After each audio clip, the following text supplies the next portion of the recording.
Hi, today I'm going to show you how you can create a group chat on Messenger.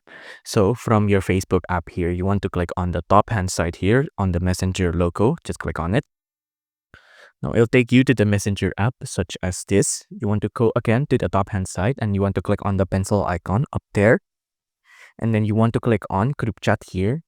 On group chat, you'll have to add a minimal of 2 people for this to work. I'm just going to add a random account here, for example.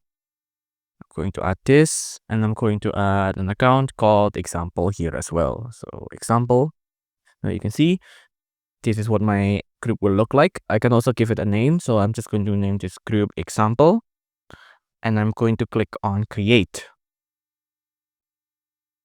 Now you can see right now, here's the account or the group chat. The others will have to accept the invitation to get into group chat first, but nevertheless, this is the group chat created. If you like this video, please consider liking and subscribing.